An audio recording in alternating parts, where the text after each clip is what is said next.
Welcome to 12 Report with Blessings Mosugu, and these are the headlines.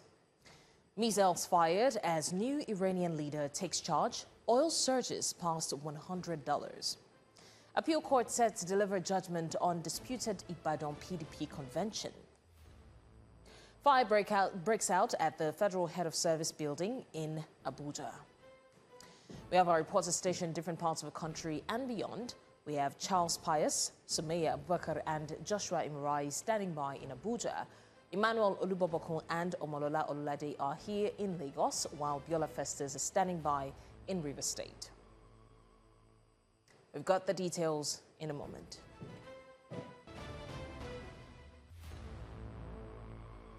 We start off by heading to the court now, where Court of Appeal in Nigeria, Abuja, is expected to deliver judgment today in appeals stemming from the leadership disputes within the People's Democratic Party. The appeals challenged earlier rulings of the Federal High Court concerning the party's national convention held in November 2025. The appellate court had reserved judgment after hearing arguments from all parties. Today's ruling is expected to determine the legality of that convention and its implication for the party's current leadership. Meanwhile, the trial of 9 suspects linked to the June 13, 2025 attack on Yelwata community in Guma local government area, Benue State, has resumed.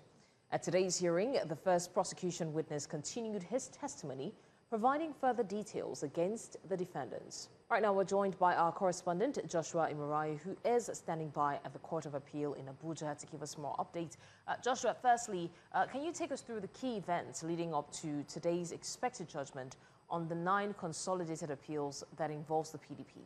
Good afternoon to you, Blessings. It all started in October 2025 when aggrieved parties, members within the PDP approached the Federal High Court in Abuja, particularly Justice James Omotosho, to rule on a matter that was bordering on the effective and competent leadership of the PDP.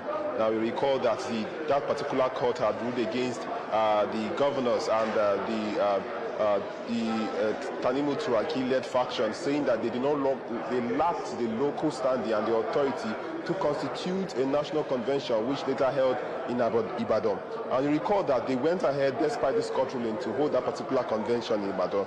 And in November 2025, which they held this convention, series of lawsuits filed in the Federal High Court and several courts of competent jurisdiction came in, and this later led to the PDP approaching the Court of Appeal with this 9 consolidated appeal seeking redress. And you recall that in January 2026, these appeals were filed before the Court of Appeal, and on the 12th of February 2026, particularly, these appeals, they were adopted, and all the arguments were adopted before the Court of Appeal. So where we are today is now the judgment day. Today is the judgment day, and the Court of Appeal has already given one judgment, particularly with regards to the National Convention which held in Ibadan.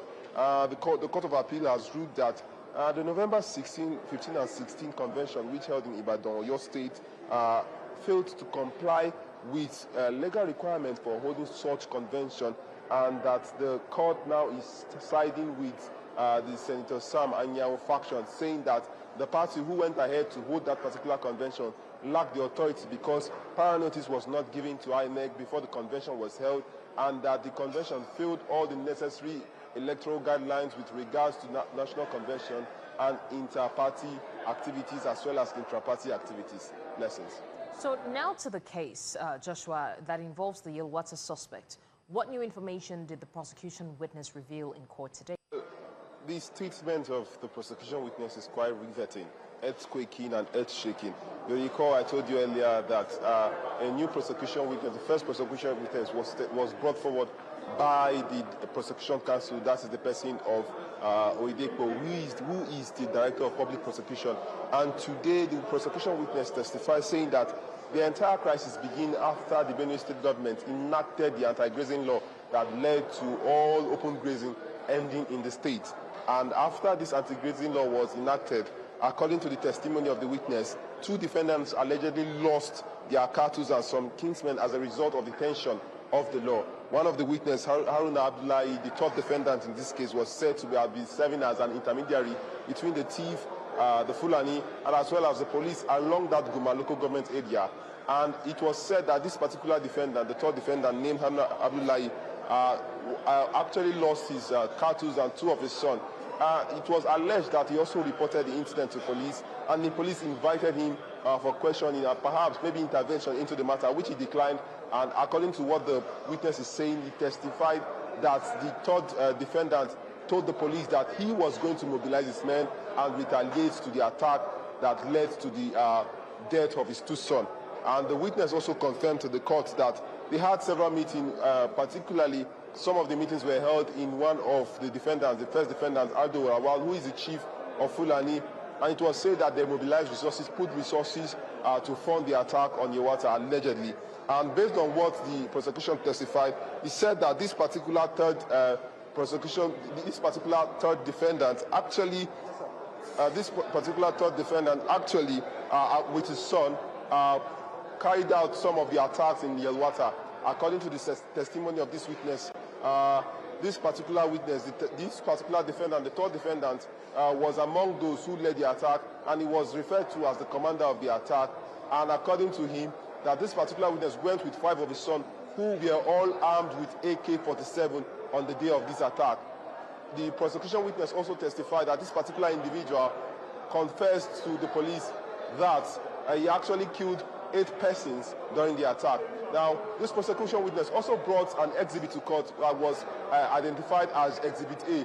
And this exhibit is said to be an AK-47 recovered from the third defendant, who said that this was one of the arms used to perpetrate the attack.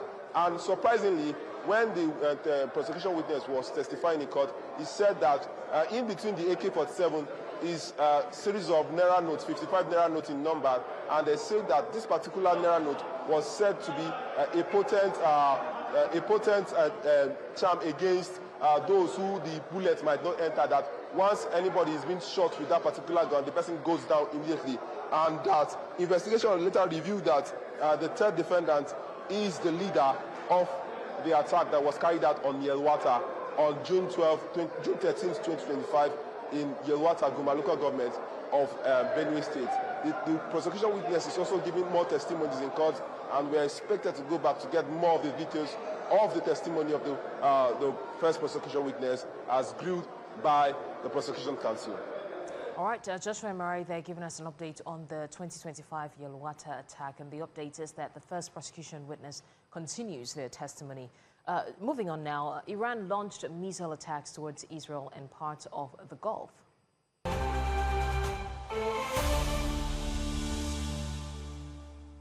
Now, Iran has launched missile attacks towards Israel and parts of the Gulf early on Monday, shortly after naming Mojtaba Khamenei as the new supreme leader following the death of his father, Ali Khamenei.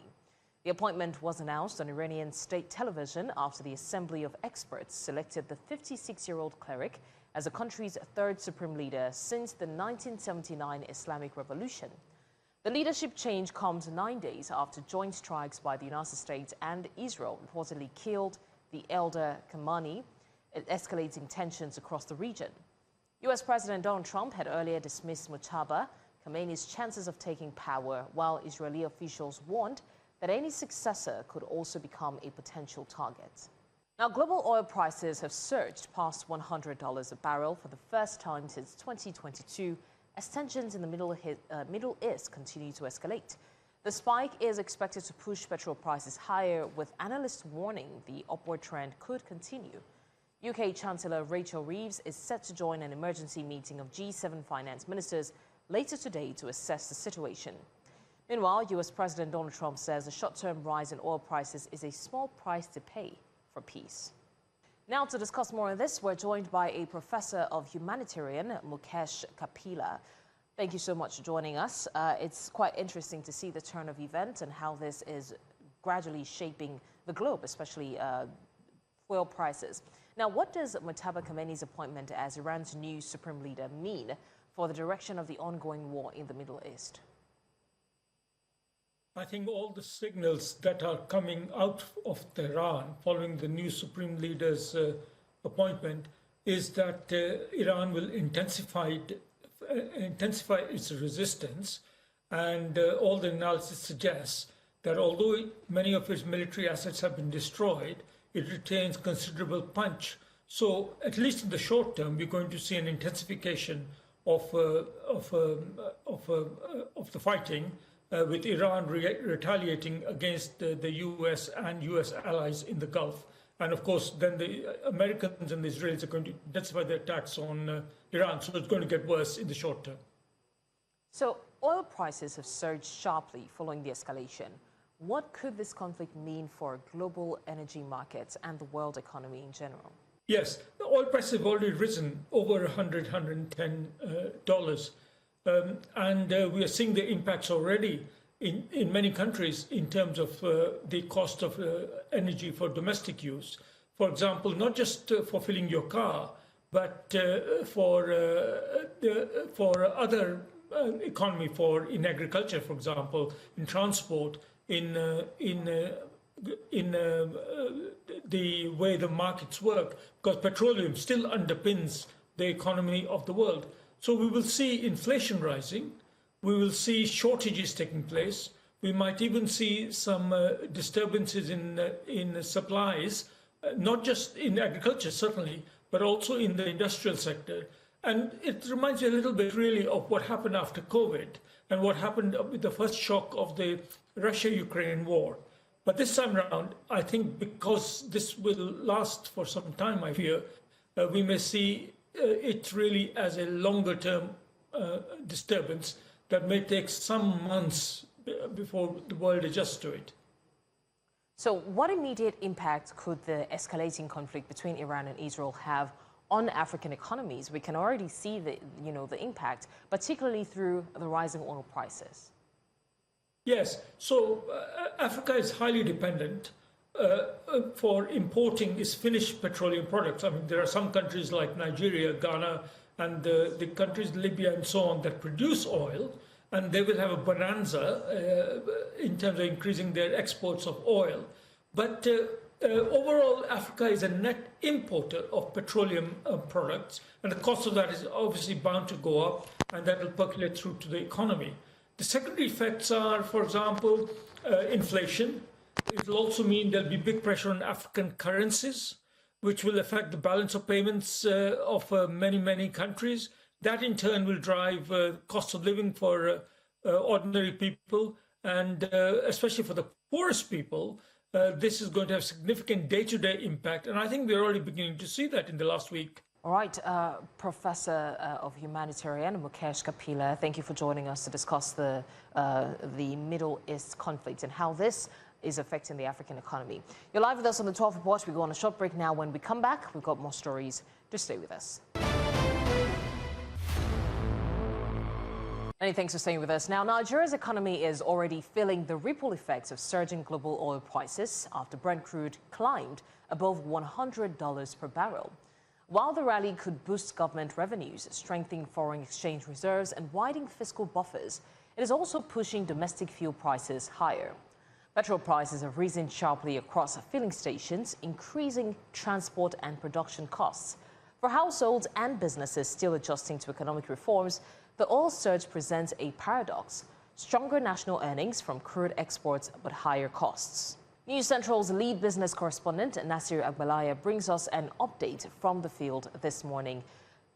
Good morning, Nas. What is the update? I can see the long queue behind you. Has this also affected the frequency that the fuel has been distributed or the availability of it? Good afternoon, Blessing. Well, this particular queue you see right now, it's because of a gridlock and not related to fuel or in any way whatsoever. It's just a traffic holdup on Ikorodu Road. That is what you're seeing here. Okay, so what is the situation at the filling stations? The prices, how are the people reacting to the increase in price? There's a truck that is obstructing the view. My camera person was trying to get a picture of the retail price which they have displayed outside, but unfortunately this truck is obstructing that. Well, I have with me two gentlemen here who are motorists. Mr. Former Secretary, could you please step forward? Good afternoon, sir. Good afternoon, my brother. Please tell us your name and what you do for the taxi drivers here. Yeah, My name is Boye Sunday Adeshina. I'm a full-time taxi driver in the street of Lagos. And since the beginning of this increase on fuel issue, we will see different type of changes. Even with customers, they are not flow the way it used to be before. And it's not only affecting us, I believe it's affecting individuals, because hence we all understand that hence fuel goes up in Nigeria, everything skyrocket, like rentage, food items and other things, because they capitalize on, we buy fuel, we do this, we do that. You understand? We understand. Here now, at this filling station here, they are selling 1,550, 1,055 naira. But go to some other rural area where there's no much crowd. People sell 1,120. You can imagine that is affecting common citizen like no more, like never before. And as it is, you can't compare middle people with the lowest rate people.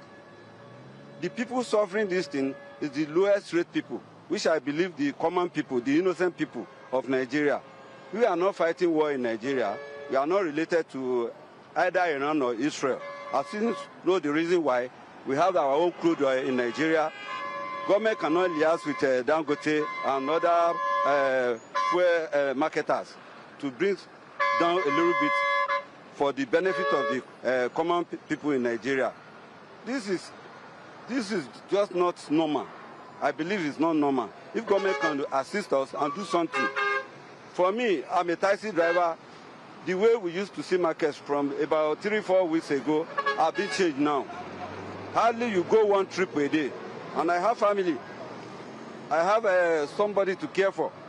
You see, we beg our government to do something immediately before it gets out of hand, because people are complaining, not only me. Sir, CNG is another option, and even LPG also. Is that not commonly being used by your people? Yeah, CNG is another option. When they brought it to this area, not everybody have opportunity to have it then. And since then, they only bring it for only either 2 or 3 weeks. After that, they said the materials is no more again. And since then, if you don't have money, you can't just get it. If they can do that, let it be circulated. Let common people have it too. Then we can say, okay, if there's no fuel, we can go to CNG. But it's not circulated. It's only for a period of short time. So if they can do something reasonable or more than this, we will appreciate. Thank God. Blessing, there you can have it from a commercial driver. He mentioned the impact on himself as an individual and even his clientele also, that it has reduced over time. All right, Nasir there. Let's cross over now to Emmanuel Olubabakun, who is also standing by to give us an update from his own area on the increase in fuel price. Emmanuel, what's the state of fuel price at your end, and how is this affecting the buyers? All right, good afternoon. Currently where I am, I'm at Bega. But right behind me is a filling station where they are selling their own fuel at 1,080 naira to a litre. But before getting here, we have seen so many other places, one of 1,040 naira, some of 1,038 naira, 37 naira, within that range. But just as it is right now, just last week, Saturday, I remember I was actually at the filling station, at a particular filling station, but not around there, and they were selling theirs at 900. But waking up this morning and heading to work now, so I saw the fuel prices have increased to 1,000, over 1,000 naira.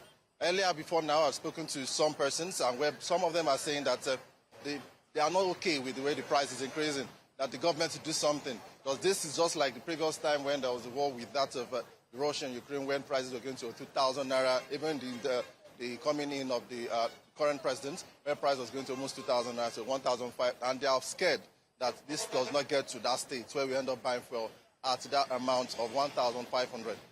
They are praying and they are appealing to the president to find something to do this. Even though there are no fuel scarcity, people are going in getting their fuel. Currently, just not long ago, there are some people just driving in to get your fuel and go back. No fuel scarcity at all. It's just the increase in the fuel price. People are still going about. There was one I spoke to earlier. He even said that is whatever the government wants to do, he will just do what he can do to survive, because he believes we Nigerians, all we know how to do is to survive, and that is what the government actually capitalizes on.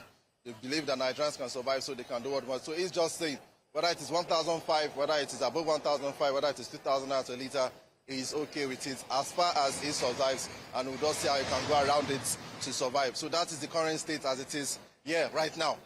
That is the current state as it is right now. So that is just to survive and see what they can do, whatever the price of fuel is. All right, Emmanuel there with the update on the crude oil price from his region. What you can see is 1,080 per litre that is being sold. And he said that that's how people are also affected as well. You're still live with us on the 12 Report. We go on a short break now. When we come back, we've got more stories. Do stay with us. Many thanks for staying with us. Now, a section of the office of the head of service of the Federation building in Abuja has been gutted by fire. Eyewitnesses say the fire was first noticed around 8:20 a.m. with thick smoke billowing from the affected parts of a structure. The incident reportedly occurred in Section C of the building within the head of service complex. Staff members were seen evacuating the area as emergency responders were alerted to contain the situation. The media department of the Office of the Head of Service of the Federation confirmed the incident, saying the fire outbreak was confined to Section C and that emergency officials were already working to bring the situation under control. And now News Central's Charles Pius is on standby for updates on this. Charles, can you describe the current situation at the head of service building and how extensive the fire appears to be? Update you regarding that. Members of staff of the head of service have all dispersed. There's scanty movement around. Earlier, before now, we saw the sections of the road actually being blocked. We also saw emergency responders, just like you mentioned in your intro. We had the police, we had the NEMA, we had the NSCDC, we had the other law enforcement agencies basically being on ground to checkmate what's actually going on. If you look right behind me, you would see shattered windows. We cannot really tell the extent of damage that the fire has done, but just behind me you could look at the fourth floor, you see shattered windows. We also heard about some documents that have also been destroyed, some computers, some office equipment have also been destroyed. Earlier when we came around, we saw some members of staff and we're asking them the reasons or what may have caused the fire. And preliminary, what we hear is that most likely is an issue from technical faults from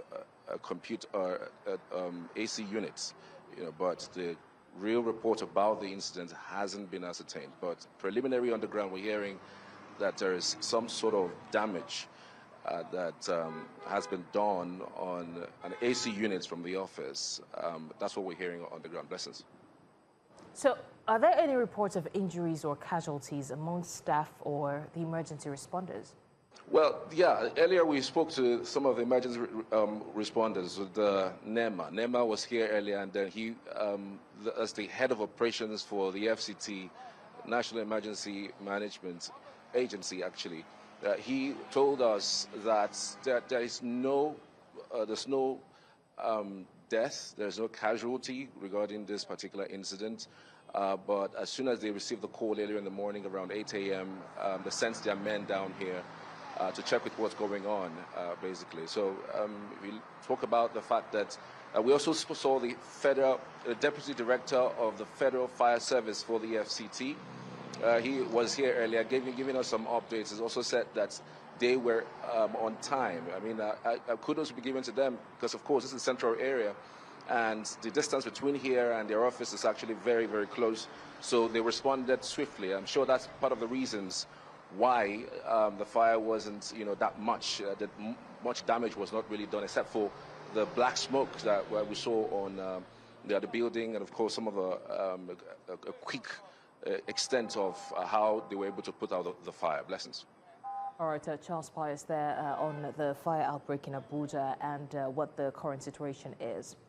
Now, youths from 4 local government areas in Ogoni land, River State, have staged a protest against the Nigerian National Petroleum Company Limited, accusing it of failing to honor an agreement to fund the Federal University of Environment. The groups led by Xavier Oscar say the federal government have promised to fully activate and support the institution as part of preparations for the resumption of oil exploration in the area. However, the youths insist the NNPCL has yet to provide the funding needed for the university to begin full operations. To suffer the people of Ogoni. Come to think of it, the same university that Mr. President approved the establishment in Ogoni in 2025 was as a result of oil resumption in Ogoni land.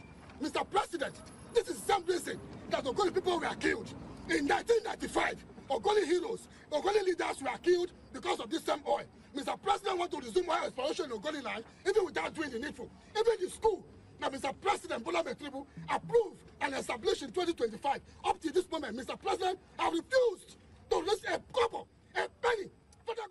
And now for more on this, our correspondent Biola Festus is on standby. Biola, what is the situation? They say that there has been promises prior to now, but nothing has been done. The NNPCL has not responded.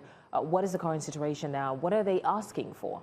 Now, the calls and counter calls for the resumption of oil production in Ogoni has lingered for a very long time now in Rivers State. While some groups have backed the federal government's desire to resume oil in Ogoni land, some over 30 years after the oil exploration was halted in Ogoni because of agitation and, of course, because of the crisis that rocked the area. Many have also kicked against it, saying the reason for the shutting down of oil production in Ogoni land must be addressed first. Now, some of those reasons are the building of Center of Excellence in Ogoni land, the provision of potable drinking water, and of course the exoneration of some Ogoni leaders that died as a result of this agitation. Also, when the federal government had meetings with leaders of Ogoni in 2025, late 2025, they also came to an agreement that a federal university of environment will be built in Ogoni land. Well, that project is not a new project. The structure is there, but the new agreement was that that school will be funded to start in earnest.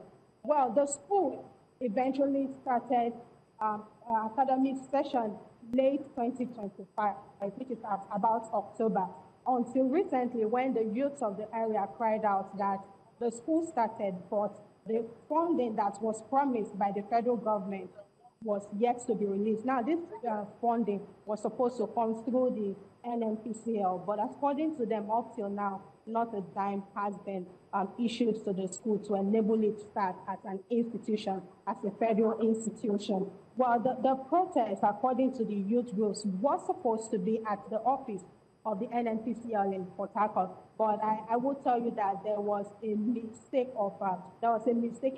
location. They came to the former office of the NNPCL only for the protesters to meet another institution in that building that later told them that NNPCL had relocated from the office, from the venue that the protest took place earlier. Blessing. All right, Biola Festus there on the Ogoni oil resumption. And of course, the youths are protesting and saying that there was a breach of agreement by the NNPCL. Meanwhile, the Rivers State House of Assembly has screened and confirmed 5 of the 9 commissioner nominees forwarded by Governor Simeola Fubara. The screening process involved thorough questioning, with lawmakers putting nominees through rigorous scrutiny. Further updates on the remaining nominees and the confirmation will definitely be provided in subsequent bulletins. Now, sexual harassment remains a concern in Nigeria, affecting people in workplaces, schools, and public spaces. While laws and policies exist to address the issue, many cases still go unreported due to fear of stigma or retaliation. Now, to discuss this further, our correspondent Sumaya Abubakar is joining us live from Abuja. Sumaya, good afternoon to you. Now, what are some of the common places where sexual harassment cases are reported the most in Nigeria? Afternoon, Blessings. Yes, in terms of sexual harassment, we know that especially schools, we've seen a lot from not just the primary level, but also to tertiary institution, universities. We've seen a lot of videos that have been coming out, for some of the students that eventually fight back by recording some of this harassment happening. We also know that this happened in offices as well, where where superiors tend to, sexually harass the juniors. Now, this is not just a gender thing. It's not just for women. Men also faces this sexual harassment in workplaces, and they have little or nothing, to do. Also, we know that when it comes to this, that it's also faced in public places. Most times, I would say one way or another, a woman has faced sexual harassment in markets, where you'll be walking by and there's someone, it literally is groping you, trying to tap you, and then when you fight back and say, hey, that's not proper, this person gets aggressive, verbally aggressive, is insulting you and all of that. So there are a lot of places, and in our means to make, to do a report on International Women's Day, this conversation keeps popping up. A lot of people are saying that in every sector in Nigeria, especially because of the lack of sensitization when it comes to how, reprimandable this thing is, people don't really discuss about it. So hence the reason why we're bringing this to the fore. News Central has also been following up on this. But then in order to have an expert to talk about this with us, we have the director, executive director of Baobab, who is, talking about or doing advocating in terms of women rights and all of that. So we have Bumi Dipo Salami that will be talking to us about this. Good afternoon, ma'am. Good afternoon. Happy International Women's Day. See you. Thank you so much for joining us. So based on your advocacy work, explain to us what are the major challenges and barriers that you'd say victims of sexual harassment tend to, face. Okay, thank you so much. As you all know, sexual harassment is a crime of entitlement. And it happens everywhere, whether at the National Assembly, in schools, and it's been happening for years. And I don't think there is a woman on earth that has not really faced sexual harassment in different ways at different times. If it didn't happen in primary, secondary, university, at your workplace, in your even at your place of worship, it happens in churches, it happens in mosques, it happens everywhere. So one of the major challenges to seeking redress is stigmatization. Also because sometimes it happens in behind closed doors. There is a burden of proof. It's difficult for you to say, oh, this person is harassing me sexually without having any proof. And sometimes you don't even see it coming. So if you don't see something coming, it's going to be difficult for you to plan to get the proof. And that is what has been happening to women over the years. Also, it's a very lengthy process when you start court proceedings, when you go to court. But we always say the first step is to bring it to the surface, bring it to the table, let everybody know what is happening to you. And because women, the way we are raised to keep whatever is burdening us, whatever hurts us, to keep it secret.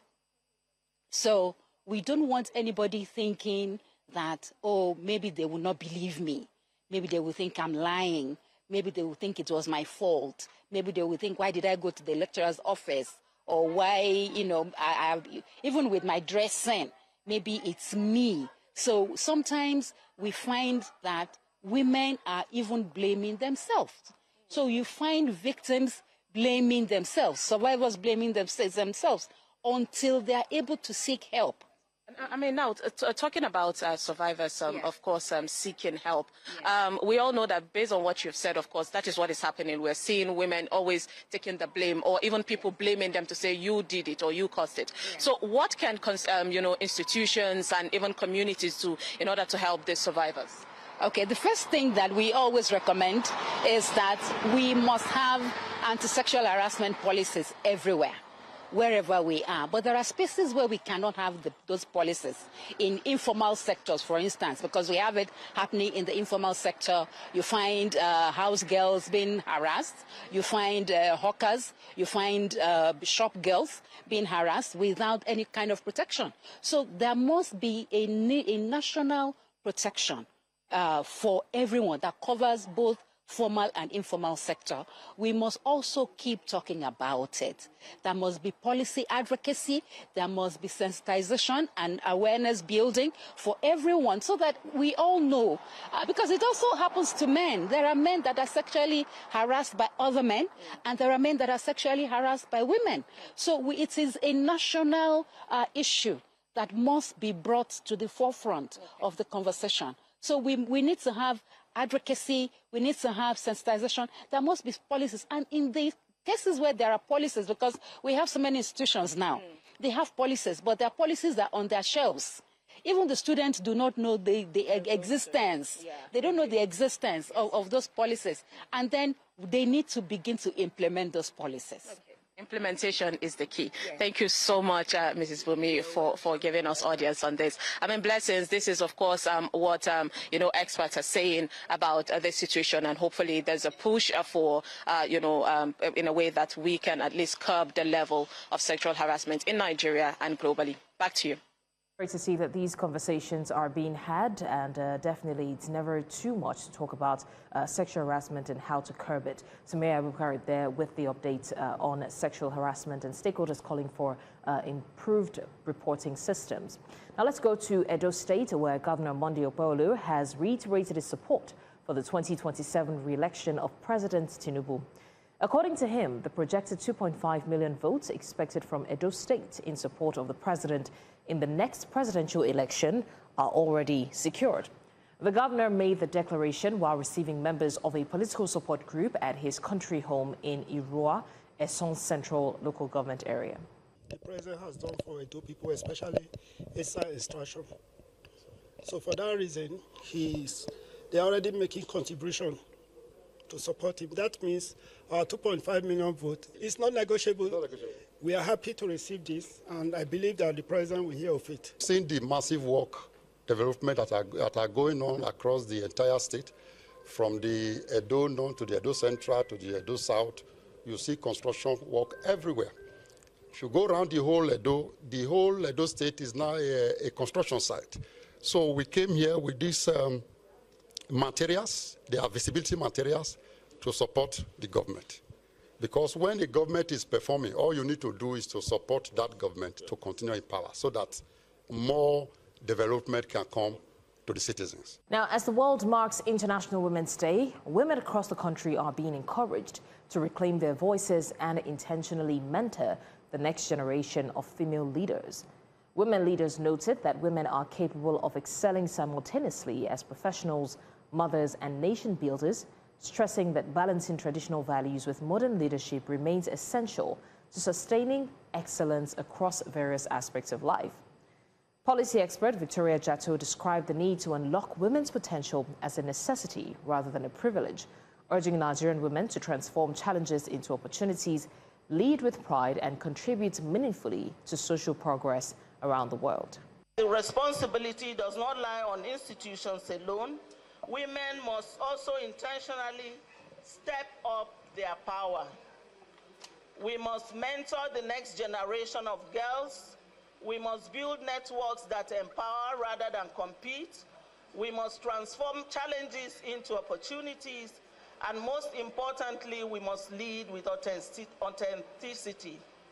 Balancing tradition and modern leadership also means understanding that a woman can be many things at once: a leader, a professional, a mother, a wife, a mentor, and a nation builder, without diminishing her excellence. You're live with us on the 12th Report. We go on another short break, and when we come back, we've got more of the stories. Do stay with us. All right, many thanks for staying with us. Now we have Omolola Olade, who is on standby to update us in Lagos regarding the crude oil price, in addition to what's happening in the Middle East tensions. Omolola, what is the situation in your end? What is the price of fuel at the moment, and how is this affecting the people there? Yeah, good afternoon, Blessings. I'm presently at, Beggar Park, where we've come to find out whether, the cost of fuel, the hike in fuel price, has affected, the prices of the cost of transportation. And from observation, especially from, this morning, from people going to work and all that, people seem stranded on the road, which means that a lot of buses, commercial buses, were not even on the road as a result of the fuel hike. But, I'm presently joined by Mr. Alex, who is going to be shedding more light on, please come, sir. He's going to be talking about whether or not, because I've asked different drivers. Please stand like this, sir. So let's talk about the price. Do you think that the price of, the hike in price has affected cost of transportation? Actually, yes, affected the transportation. But we can see very early this morning, people are so worried. So even for people to enter motor from one place to the other, it's a problem for people like that because the height of the price. The price is about 1,300, 1,200 naira per link as beggar here. So you can see yourself that there's no passenger here now. We are so the same. Even with the driver and all that, we are worried what is going to happen. So, talking about the price of, transportation, was it the same price before, and is it still the same thing, or has it increased? It can't be the same thing like that. When you buy something of petrol of 1,200, are you going to carry 1,000 naira? So definitely, as the price increases like that, the price of the petrol is increased too. So that is from Mr. Alex. He's saying that the price of, the hike in price of fuel has definitely increased the cost of transportation. Why some drivers say that it's still the same because of the flow of commuters, that people are not even on the road. Others are saying that they have to increase the price. Within Lagos, I think it's even different because within Lagos, it skyrockets moment, minute to minute, depending on how much they buy from the fuel station. But people that are transporting outside Lagos say sometimes it has to be the same because they do not have passengers to carry. Vladi there on the updates regarding the fuel price in Nigeria. Now, the federal government of Nigeria, African Export-Import Bank, Afreximbank, African Union Commission, AUC, and the AFCFTA Secretariat are set to sign the hosting agreement for the 2027 Intra-African Trade Fair today at the Wole Soyinka Center for Culture and Creative Arts in Lagos. The ceremony officially confirms Nigeria as host of Africa's flagship trade and investment platform. Right now, senior business correspondent Joanna Mustafa joins us live. Joanna, can you walk us through the events as they unfold at the signing ceremony? Thank you for having me, Blessings. And right now we have a closed-door session. The Advisory Council are meeting. The official signing ceremony is actually by 2 p.m. and then we'll have the press conference at about 3 p.m. So we are trailing the event right now. Not much activity at the moment. Press are not allowed into the Advisory Council meeting. So we're looking forward to see the outcome of that, and we'll be monitoring the signing ceremony as well as the press conference afterwards. So, in terms of hosting this flagship program, how prepared would you say that Nigeria is in general? I mean, that's a very good question. Last year, I had the privilege of attending the 4th edition in Algeria, and we saw the effort that was put into traffic management, the hotels and the venues. It attracts people from all over the world. 40,000 people, over 40,000 people attended last year in Algeria. This year, there are questions around Nigeria's preparedness in terms of capacity. This center, the Wole Soyinka Center for Arts and Culture, this, of course, will be the venue. It's a 4,000 to 5,000 seater venue all together when you put the banquet hall and the exhibition centers all together. But, I mean, it's been interesting to see how all of that pans out when it comes to the hotels that will be needed. We know Lagos doesn't have as many hotels as Abuja does, and even when the annual Afrexim's annual meeting held last year, there were some issues with logistics in the hotel. So it'll be interesting to see how we are able to handle that crowd. We do have a year to prepare. The 5th edition of the Intra-Africa Trade Fair will hold next year, 2027, and Nigeria will be signing officially today as the host. Senior officials will be on ground today in person of His Excellency, the Governor of Lagos State, Babajide Sanwo-Olu. We also have the President of Afrexim Bank, newly appointed President of Afrexim Bank, Dr. George Elombi. He'll be here. His Excellency, Dr. George Elombi, will be here as well to officiate the signing ceremony. All right, Joanna Mustafa there on the IATF 2027 hosting. Now, very quickly, let's take a look at what's happening in the sporting world. 7-time Afro basket champions, the Tigers, are in line for the FIBA Women's World Cup qualifiers. And Onyechi Obaro is here and she's ready to tell us more. Onyechi, are you ready for us? Yes, I am. Blessings. Of course, the 7-time African champions are trying to fine-tune their training and fitness level. Just ahead of the qualifiers, they've got 3 countries to face, with the host nation being part of them. And this is a great thing for the 7-time African champions who made their way to qualify for the FIBA Women's World Cup. And we'll be hoping to see them fine-tune their training in Lyon in France. We'll bring you more updates about this on In the Game on the air. All right, definitely. Do stay tuned on In the Games. Well, that's all on the 12 report today. Do also send in your eyewitness report to the WhatsApp number on the screen because we want to see what you see. Also follow us on social media. We are at News Central TV. You can watch News Central live on DSTV, channel 422, Go TV 23, Star Times 274, Avo TV, and of course live on YouTube. Many thanks for watching. I'm Blessings Mosugu.